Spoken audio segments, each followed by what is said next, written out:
We're at it again. I know what you're thinking, but I didn't actually cut this fringe myself. Lockdown was stressful and difficult for all of us. We've all made choices. I'm just trying to balance this out with the stupidity of the pigtails. In another life, I was Pippi Longstocking. I'm sure of it. Oh yes, we have a house guest. We're breaking all the rules. Hey, you're on camera. You're gonna be a star. Oh wait, no, only creepy people say that. This is Basho. He's staying with us for a little bit. And he's the best cat ever. And now I'm covered in fluff. Hold that thought, I'm just gonna wash my hands again. It's official. Autumn is finally here. I don't know about anybody else, but autumn just makes me think of warmth and sitting around a fire. It gives me the opportunity to wear all the different types of knitwear that I own. I'm gonna try and do some different autumn bakes, but today I'm doing something super simple. My favorite type of autumn days are those really crisp autumn days where the sun is shining, it's clear, it's cold, you get to wrap up warm, go for a long walk, hear the leaves crunch underfoot. Hey, listen, I know this all sounds super idyllic, but you know, this year has been an absolute cluster. So I'm letting myself feel idyllic, just for once, just for this one afternoon.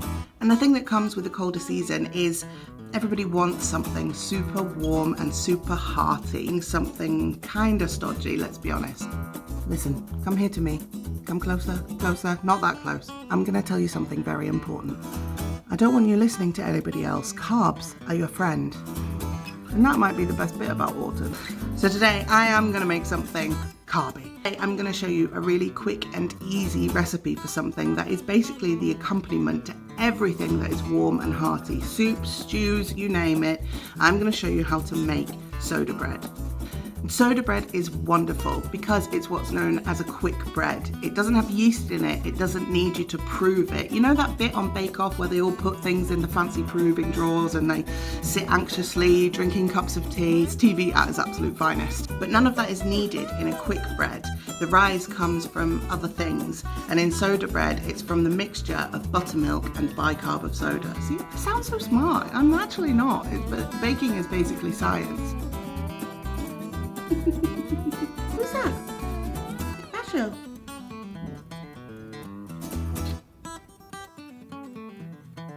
Possibly my favourite thing about soda bread is that you can make it and bake it within about an hour. And you can also customise it, so you can add different ingredients to this very basic recipe and make loads of different types of bread. So today I'm going to show you one of my variations, which is a chili and cheese soda bread. Now, I spent the entirety of lockdown complaining about the fact that I couldn't get self-raising flour, and this recipe doesn't call for it. In fact, it calls for 2 different types of flour. So I'm sorry, I'm afraid you're just gonna have to supermarket sweep around your nearest shop to try and find them. Plain wholemeal flour and strong white flour. Buttermilk, salt. We are using extremely fancy salt because we are extremely fancy people. Bicarbonate of soda. And the extra bits and pieces that I am adding to this particular recipe. So, crushed chilies and cheddar cheese. Don't be lazy like me. Grate your cheese. Buy a block of cheese and grate it. It's actually cheaper. I just haven't replaced my grater yet. No whisk needed this time, just a large mixing bowl. You'll need a measuring jug. And let's bring back that lovely weathered baking tray we use for cheese scones. Seriously, it is clean, I promise. First, measure out 250 grams of the plain wholemeal flour. Then you need to add 250 grams of the plain white flour. Now add 1 teaspoon of salt and 1 teaspoon of bicarb. Here's where you can add any additional ingredients. So I'm adding 3 teaspoons of chili flakes and 250 grams of mature cheddar cheese. Stir all of those ingredients until they are well combined. Then make a well in the centre. Once you pour the buttermilk into the mixture, you have to start working quickly because the buttermilk reacts with the bicarb of soda, and that's where we get the rise from. So the quicker you can get it mixed and into the oven, the better the rise will be. In total, you need 420 millilitres of buttermilk. Pour half of the buttermilk into the well and start to draw the flour across the top. Then, with your hands, start to incorporate it into the dry ingredients. Once partially incorporated, add the rest of the buttermilk and continue to do this until you have a soft dough. Transfer that dough to a floured surface and knead very gently and then shape into a rough ball. Place it onto your baking tray and then cut almost to the bottom into 4 quarters.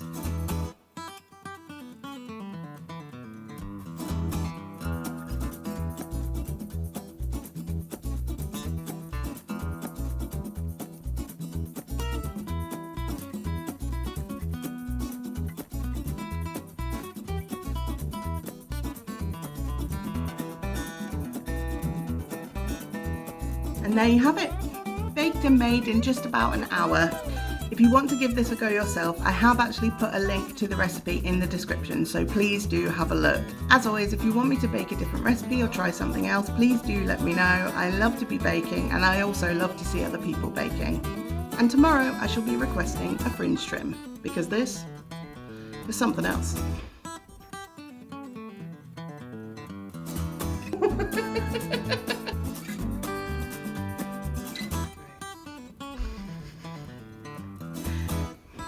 We're not giving him back, Lowry.